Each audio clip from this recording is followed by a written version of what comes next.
నమస్కారం. నా TV news వార్తలకు స్వాగతం. ముందుగా వార్తల్లోని ముఖ్యాంశాలు. రామతీర్థం గిరి ప్రదక్షిణ మార్గం ప్రారంభించిన పవన్ కళ్యాణ్. శ్రీరామనవమి సందర్భంగా భక్తులకు కొత్త సౌకర్యం. 3.7 కిలోమీటర్ల మార్గంతో భక్తులకు సౌలభ్యం. పర్యాటకాభివృద్ధికి దోహదం చేసే కొత్త మార్గం ప్రారంభం.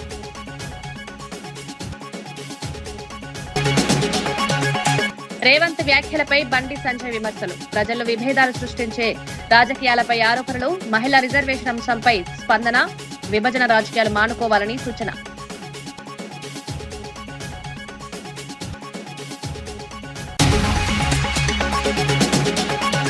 బాధితురాలని పరామర్శించిన మహిళా కమిషన్ చైర్పర్సన్. కాకినాడ ఘటనపై స్పందించిన రాయపాటి శైలజ. బాధితురాలి ఆరోగ్య పరిస్థితిపై సమీక్షించిన అధికారులు. కేసులో నిందితులపై కఠిన చర్యలు తీసుకుంటామని హామీ.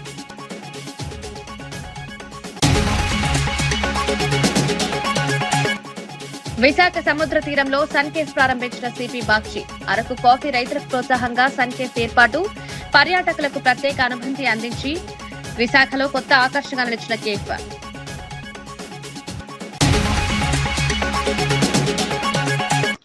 విశాఖపట్నం పాండురంగాపురంలో అత్యాధునిక సౌకర్యాలతో రూపొందించిన సన్కేఫ్ ను నగర పోలీస్ కమిషనర్ డాక్టర్ శంఖ ప్రతాప్ బాక్షి ప్రారంభించారు. సముద్ర తీరంలో ప్రకృతి అందాలను ఆస్వాదిస్తూ నాణ్యమైన కాఫీ అందించడం ఈ కేఫ్ ప్రత్యేకతగా నిలుస్తోంది. ముఖ్యంగా అరకు ప్రాంతానికి చెందిన కాఫీ రైతులకు ప్రోత్సహించడం లక్ష్యంగా ఈ కేఫ్ ప్రారంభించామని నిర్వాహకులు తెలిపారు. స్థానిక ఉత్పత్తులకు మార్కెట్ కల్పించడం ద్వారా రైతులకు మద్దతునివ్వాలని భావిస్తున్నట్టు తెలిపారు. పర్యాటకులకు ప్రత్యేక అనుభవాన్ని అందించేలా కేఫ్ ను రూపొందించారు. విశాఖలో కొత్త ఆకర్షణగా ఈ సన్ కేఫ్ నిలుస్తుందని అధికారులు అభిప్రాయపడ్డారు. ఈ ప్రారంభోత్సవం స్థానికంగా మంచి స్పందన. బీచ్ చూస్తూ, సముద్రం చూస్తూ, ఈ చల్లని గాలి ఎంజాయ్ చేస్తూ కాఫీ త్రాగడానికి అదృష్టం చాలామందికి దొరకదు. సో ఈ క్యాఫే అంటే ఎంతో అందమైన లొకేషన్. ఇప్పుడు కూడా మనం చూస్తున్నాం చల్లని గాలి, అందమైన దృశ్యాలు. సో అది చూస్తూ, అది ఎంజాయ్ చేస్తూ కాఫీ త్రాగడం, అది అదృష్టవంతులు మాత్రమే ఇటువంటి ఎక్స్పీరియన్స్ అనుభవిస్తారని నేను భావిస్తున్నా. ఈ మంచి ప్రోగ్రామ్ ఇది, ఒక ఇన్నోవేటివ్ షాప్, అది cafe with enjoyment and beauty, natural beauty, ఇది అన్నీ కలిపి మన ప్రేక్షకులకు, మన గెస్ట్కి, వైజాగ్ వాసులకు ఇది ఇవ్వడం ఇక్కడ ఈ సన్ క్యాఫేలో, అది మన అందరికీ చాలా ఆనందంగా ఉంది. ఇప్పుడు క్యాఫే. బీజేపీ నేత, కేంద్ర మంత్రి బండి సంజయ్ తెలంగాణ సీఎం రేవంత్ రెడ్డిపై ఘాటుగా స్పందించారు. ఉత్తర దక్షిణ విభజన వ్యాఖ్యలను ఎందుకు ప్రోత్సహిస్తున్నారని ప్రశ్నించారు. ప్రజల్లో విభేదాలు సృష్టించే ప్రయత్నం జరుగుతోందని ఆరోపించారు. పాలక పార్టీ ప్రజలను విడదీసే రాజకీయాలు చేస్తోందని విమర్శించారు. పార్లమెంటు, అసెంబ్లీలో మహిళలకు 33% రిజర్వేషన్ అంశాన్ని కూడా ప్రస్తావించారు. దాన్ని వ్యతిరేకించడం సరైంది కాదన్నారు. ఈ వ్యాఖ్యలతో రాజకీయంగా చర్చ మొదలైంది.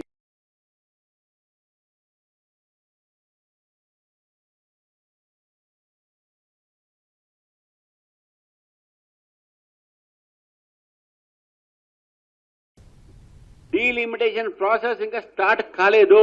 ఇప్పుడు యథాస్థితిగా ఉన్నటువంటి ఒక పెరిగే దాంట్లో 33% దేశవ్యాప్తంగా మహిళలకు చట్టసభలో ఫస్ట్ టైం రిజర్వేషన్ రాబోతున్నది. దానికి మీరు వ్యతిరేకం. ఆ 33% ఉమెన్ కు రావద్దనే మీ అంతా వ్యతిరేకం మీరు చేస్తున్నది. కాంగ్రెస్ పార్టీ ఫస్ట్ నుంచి కూడా వాళ్ళు ఉన్న అధికారంలో ఉన్నప్పుడు ఎప్పుడు కూడా 33% రిజర్వేషన్ గురించి వాళ్ళు ప్రయత్నం చేయలేదు. ఇప్పుడు 33% అవుతుంది కాబట్టి దాని ఆపాలనే ప్రయత్నంతో ఈ యొక్క భయం సృష్టిస్తా ఉన్నారు. 33% లేడీస్ కు రావద్దనే కాంగ్రెస్ పార్టీ చూస్తా ఉన్నది. రేవంత్ రెడ్డి గారు, మీరు కలల గనకండే ఈ డీలిమిటేషన్ జరుగుతుంది. డీలిమిటేషన్ తర్వాత బీజేపీ ప్రభుత్వం వస్తుంది. మీరు అపోజిషన్ లో కూడా ఉండరని చెప్పేసి కూడా నేను చెప్తా ఉన్నాను. కాకినాడ జిల్లాలో జరిగిన ఘటనపై రాష్ట్ర మహిళా కమిషన్ చైర్పర్సన్ రాయపాటి శైలజ స్పందించారు. తునిలోని ప్రైవేట్ ఆసుపత్రిలో చికిత్స పొందుతున్న బాధితురాలని పరామర్శించారు. గిరిజన, దివ్యాంగ మహిళలపై జరిగిన ఘటన తీవ్ర ఆందోళన కలిగిస్తోంది. బాధితురాలు కొద్ది రోజులుగా స్పృహ లేకుండా ఉండగా ప్రస్తుతం కోలుకుంటోందని వైద్యులు తెలిపారు. ఆమె ఆరోగ్య పరిస్థితిని అధికారులు సమీక్షించారు. ఈ కేసులో 16 ఏళ్ల అనుమానితుడిని పోలీసులు గుర్తించారు. మరింత మందికి సంబంధం ఉందా అన్న దానిపై దర్యాప్తు కొనసాగుతోంది.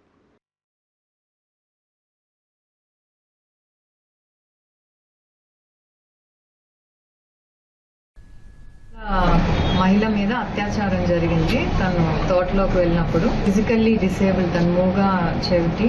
ఇంట్లో వాళ్ళు ఎంతకీ రాకపోతే వెళ్ళి చూస్తే అక్కడ తోటలో అన్కాన్షియస్ గా పడుండి బట్టలు లేకుండా ఉండింది. సో వెంటనే హాస్పిటల్ తీసుకెళ్లి స్కాన్ చేపిస్తే బ్రెయిన్ లో బ్లీడ్ అని తెలిస్తే, సో ఇక్కడ I think Tuni neuro hospital, Guru neuro hospital తీసుకొచ్చారు. సో ఆల్మోస్ట్ ఒక 5-6 days అంటే మైకంలో లేదు, అన్కాన్షియస్ గానే ఉంది. నిన్నే కొంచెం కాన్షియస్ లోకి వచ్చింది. ఆ బ్లీడ్ వల్ల ఏంటంటే కుడి చెయ్యి కాలు కూడా కొంచెం పక్షవాతం లాగా వచ్చిందనమాట.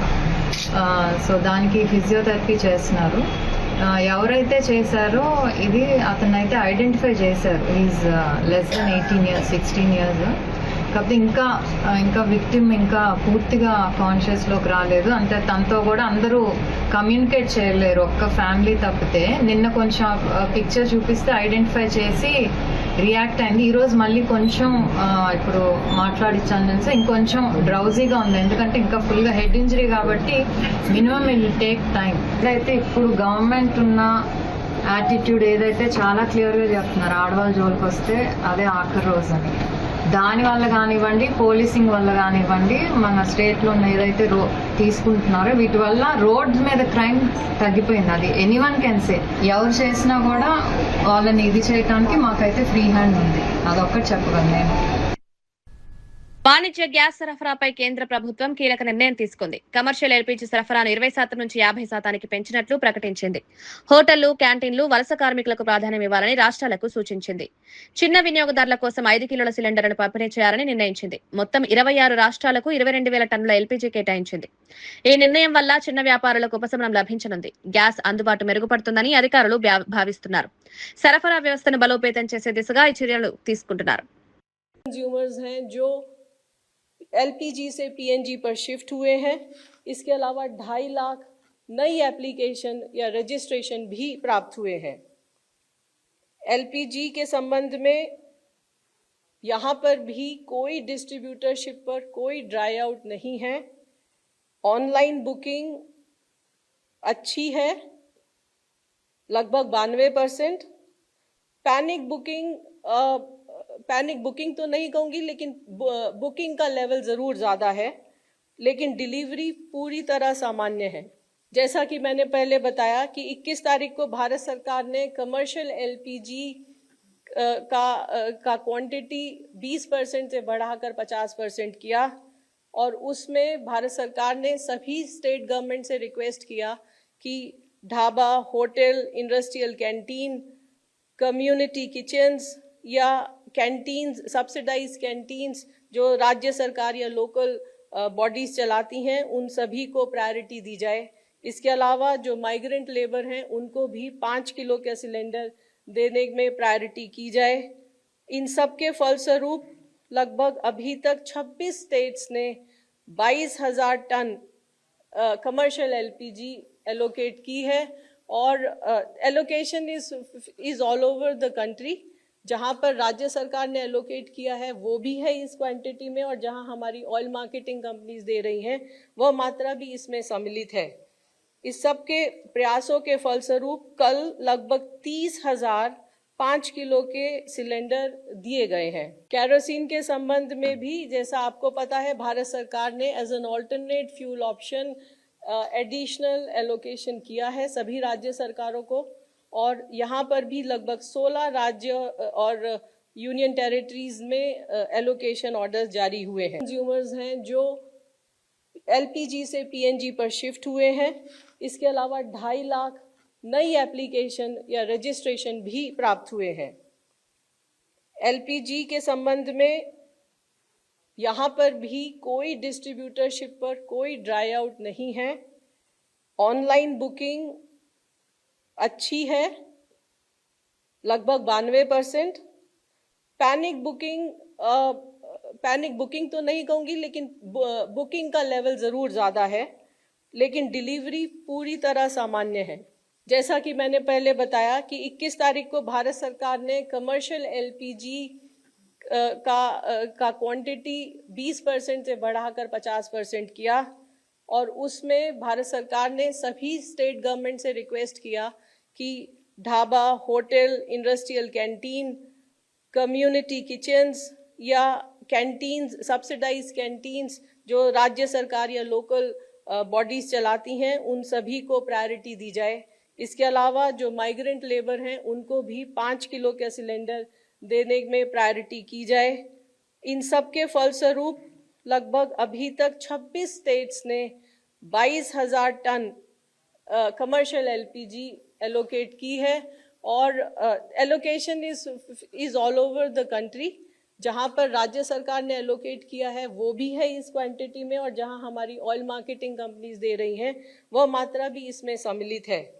इस सब के प्रयासों के फलस्वरूप कल लगभग 30,000 5 किलो के सिलेंडर दिए गए हैं। केरोसिन के संबंध में भी जैसा आपको पता है, भारत सरकार ने as an alternate fuel option additional allocation किया है सभी राज्य सरकारों को, और यहाँ पर भी लगभग 16 राज्य और यूनियन टेरिटरीज में एलोकेशन ऑर्डर्स जारी हुए हैं। आज के समय में भारत सरकार का भी और राज्य सरकारों का भी ये प्रयत्न है कि ब्लैक मार्केटिंग और होर्डिंग को रोका जाए, और इस सब में राज्य सरकारों की भूमिका बहुत अहम हो जाती है। इस संबंध में मैं आपको बताना चाहूंगी कि कल लगभग 2700 रेड की गई विभिन्न राज्यों में, और लगभग 2000 सिलेंडर भी सीज किए गए हैं। उत्तर प्रदेश, महाराष्ट्र, तेलंगाना, छत्तीसगढ़ में अच्छी रेड्स हुई हैं और काफी मात्रा में सिलेंडर्स भी सीज हुए हैं। इसके अलावा ऑयल मार्केटिंग कंपनीज के ऑफिशियल्स के द्वारा भी सरप्राइज इंस्पेक्शन जारी हैं। अभी तक लगभग 290 शो कॉज नोटिस इशू किए जा चुके हैं। ఆంధ్రప్రదేశ్ ప్రభుత్వం ఉగాది సందర్భంగా కీలక నిర్ణయం తీసుకుంది. రోడ్లు, భవనాల శాఖకు సంబంధించిన కాంట్రాక్టర్ల పెండింగ్ బిల్లులను విడుదల చేసింది. సుమారు 1,500 కోట్ల రూపాయల మేర చెల్లింపులు జరిపినట్లు సమాచారం. ఈ నిర్ణయంతో నిర్మాణ రంగానికి పెద్ద ఊరట లభించింది. బిల్డర్స్ అసోసియేషన్ ఆఫ్ ఇండియా ప్రతినిధులు సీఎం చంద్రబాబు, ఉప ముఖ్యమంత్రి పవన్ కళ్యాణ్ కు కృతజ్ఞతలు తెలిపారు. ఎన్నో సంవత్సరాలుగా పెండింగ్ లో ఉన్న బిల్లులు క్లియర్ కావడం ఆనందంగా ఉందన్నారు. ఎన్నికల ముందిచ్చిన హామీని ప్రభుత్వం నిలబెట్టుకుందని పేర్కొన్నారు.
చిత్తూరు జిల్లా ఐరాల మండలం కాణిపాకం గ్రామంలో వాహన పార్కింగ్ టెండర్ ఈసారి రికార్డు ధర పలికింది. మొత్తం 18 మంది పోటీ పడగా గతేడాది కంటే సుమారు 90 లక్షలు అధికంగా 3.2 కోట్లకు టెండర్ ఖరారైంది. కాణిపాకానికి చెందిన సెల్వం ఈ టెండర్ను దక్కించుకున్నారు. ఈ భారీ ఆదాయం గ్రామ అభివృద్ధికి ఉపయోగపడనుందని అధికారులు తెలిపారు. మౌలిక వసతుల అభివృద్ధి కోసం నిధులను వినియోగిస్తామని పేర్కొన్నారు. టెండర్ ప్రక్రియ పారదర్శకంగా నిర్వహించినట్లు వెల్లడించారు. ఈసారి పోటీ ఎక్కువగా ఉండడం వల్ల ధరలు పెరిగాయన్నారు. ఈ ఆదాయం గ్రామానికి పెద్ద మద్దతుగా మారనుంది.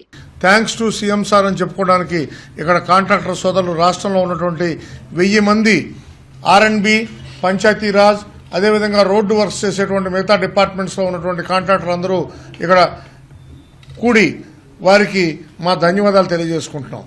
గత 3-4 సంవత్సరాల్లో రకరకాల పొద్దులు డిఫరెంట్ హెడ్ ఆఫ్ అకౌంట్స్లో పేరుకోపోయిన బకాయిలు అన్నీ కూడా మనకి రిలీజ్ చేయడం జరిగింది.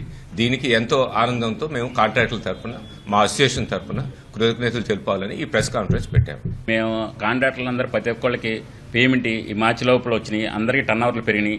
ఈ మంచి విషయం అందరికీ తెలియజేయాలనే ఉద్దేశంతో కాంట్రాక్టుల సభ్యులందరూ అన్ని జిల్లాల నుంచి, శ్రీకాకుళం నుంచి అటు అనంతపురం వరకు అన్ని జిల్లాల నుంచి వచ్చారు కాంట్రాక్టర్లు. ఈ విషయాన్ని అందరికీ తెలియజేయాలని. ఎందుకంటే అంతకుముందు చాలా ఇబ్బందులు పడ్డాము, చాలా బాధలు పడ్డాము. మా కాంట్రాక్టుల దయనీయ స్థితి అంతకుముందు ప్రతిరోజు పేపర్లో వచ్చింది. ఆ విషయం నుంచి మేము మంచిగా ఉన్నామన్న విషయం అందరికీ తెలియజేయడానికి ఈ ప్రెస్ మీట్ పెట్టింది. Thank you CM sir, thank you deputy CM sir Lokesh గారికి, అలాగే ఫైనాన్స్ మినిస్టర్ గారికి అందరికీ థ్యాంక్ యూ. ఉగాది పర్వదినాన ఓన్లీ 1 డే 1500 కోట్లు మన గౌరవ ముఖ్యమంత్రి వర్యులు నారా చంద్రబాబు నాయుడు గారు అధ్యక్షతన పవన్ కళ్యాణ్ గారు, లోకేష్ గారు ధన్యవాదాలు చెప్పుకుంటూ థ్యాంక్ యూ సీఎం గారు, థ్యాంక్ యూ సీఎం గారు. డిప్యూటీ సీఎం పవన్ కళ్యాణ్ రామతీర్థం గిరి ప్రదక్షిణ మార్గాన్ని ప్రారంభించారు. శ్రీరామనవమి సందర్భంగా ఈ కార్యక్రమం నిర్వహించడం ఆనందంగా ఉందన్నారు. 3.4 కోట్ల రూపాయల వ్యయంతో 3.7 కిలోమీటర్ల పొడవుతో ఈ మార్గాన్ని నిర్మించారు. వర్చువల్ గా ప్రారంభోత్సవంలో పాల్గొని శుభాకాంక్షలు తెలిపారు. భక్తులకు ఇది సౌకర్యంగా మారుతుందన్నారు. శ్రీరాముడి గిరి ప్రదక్షిణలో పాల్గొనడం తనకు అదృష్టంగా భావిస్తున్నట్లు పేర్కొన్నారు. ఈ మార్గం వల్ల పర్యాటక అభివృద్ధి కూడా పెరుగుతుందని అధికారులు భావిస్తున్నారు. భక్తులకు మరింత సౌకర్యాలు కల్పించే దిశగా ప్రభుత్వం చర్యలు తీసుకుంటుందన్నారు.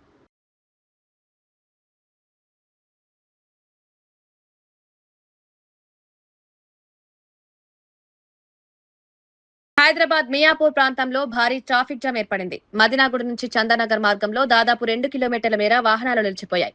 ఉదయం నుంచి హైడ్రా సిబ్బంది వరద నీటిని తొలగించే పనుల్లో నిమగ్నమయ్యారు. అదే సమయంలో సమీపంలోని పెట్రోల్ బంక్ వద్ద భారీ రద్దీ నెలకొంది. ఈ 2 కారణాల వల్ల ట్రాఫిక్ తీవ్రంగా ప్రభావితమైంది. వాహనదారులు గంటల పాటు ఇబ్బందులు పడ్డారు. పరిస్థితిని నియంత్రించేందుకు ట్రాఫిక్ పోలీసులు చర్యలు చేపట్టారు. రహదారులపై రద్దీ తగ్గించేందుకు మార్గ మార్పులు చేపట్టారు. ఈ ఘటనతో ప్రయాణికులు తీవ్ర అసౌకర్యానికి గురయ్యారు.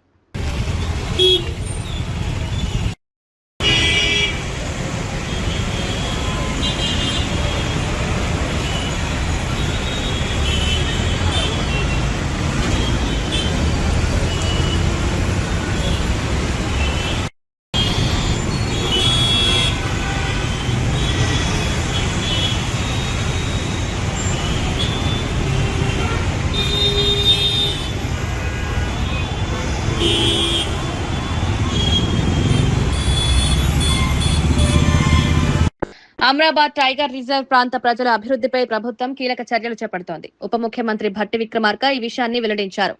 కోర్ ఏరియాలో నివసించే ప్రజలకు పక్కా ఇల్లు, పాఠశాలలు, ఆధునిక వైద్య సదుపాయాలు కల్పిస్తున్నామన్నారు. ప్రతి కుటుంబానికి 5 ఎకరాల సాగు భూమి, 15 లక్షల రూపాయల నగదు సహాయం అందిస్తున్నామన్నారు. ప్రజల జీవన స్థాయి మెరుగుపరచడమే లక్ష్యమన్నారు. పిల్లల భవిష్యత్తు కోసం ప్రభుత్వం కట్టుబడి ఉందని స్పష్టం చేశారు. దీంట్లో ప్రధానంగా అడవి ప్రాంతంలో అవకాశాలు అందుబాటులో లేక, ప్రభుత్వ పరంగా రావాల్సినటువంటి అభివృద్ధి కార్యక్రమాలన్నింటినీ అందుకోలేక, అటు విద్యాపరంగా కానీ, వైద్యపరంగా కానీ, లేకపోతే ఇతరత్ర ఆర్థికంగా కూడా అనేక దశాబ్దాలుగా ఇబ్బంది పడుతున్న మీ అందరినీ ఈరోజు ఈ నాగరిక ప్రపంచంలో అందుబాటులోకి వచ్చినటువంటి అన్ని అవకాశాలను కూడా మీకు అందించాలనేటువంటి ఆలోచనతో పక్కా గృహాలు నిర్మించడమే కాకుండా, పాఠశాలలు నిర్మించడమే కాకుండా, అంగన్వాడీ పాఠశాలలు నిర్మించడమే కాకుండా ఇతరత్ర ఆధునిక వసతులన్నీ కూడా మీకు వైద్య సహాయంతో పాటు మీ అందరికీ అందుబాటులోకి వచ్చేటట్టుగా, అట్లాగే ఈ పునరావాస నిర్మాణంలో గృహాలు నిర్మించుకునే దాంతో పాటు వ్యవసాయం చేసుకుని బ్రతకడానికి కావాల్సిన భూమిని కూడా 2 ఎకరాల భూమిని కూడా మీకు ఇవ్వటమే, 2 హెక్టార్ల భూమిని అంటే 5 ఎకరాల భూమిని మీకు ఇచ్చి మీరందరూ భవిష్యత్తులో స్వంతంగా పట్టాదారులుగా ఆ భూమిపై బతకడానికి కావాల్సినటువంటి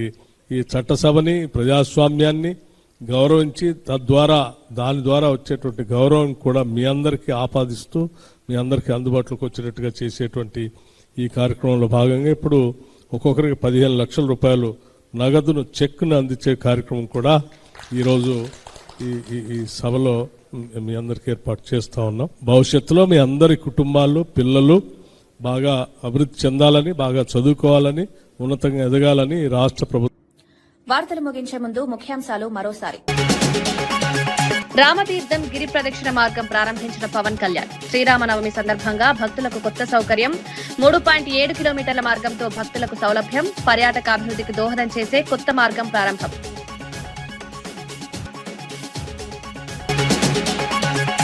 రేవంత్ వ్యాఖ్యలపై బండి సంజయ్ విమర్శలు. ప్రజల్లో విభేదాలు సృష్టించే రాజకీయాలపై ఆరోపణలు. మహిళా రిజర్వేషన్ అంశంపై స్పందన. విభజన రాజకీయాలు మానుకోవాలని సూచన.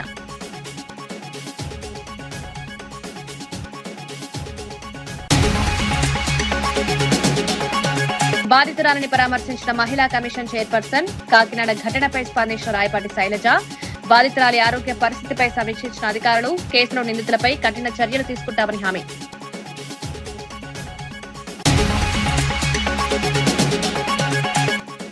విశాఖ సముద్ర తీరంలో సన్కేఫ్ ప్రారంభించిన సిపి బాక్షి.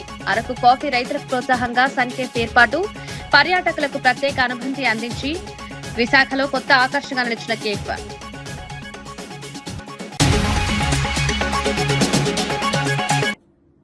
ఇవి ఈనాటి వార్తా విశేషాలు. మరో బులెటిన్లో మళ్ళీ కలుద్దాం. నమస్కారం.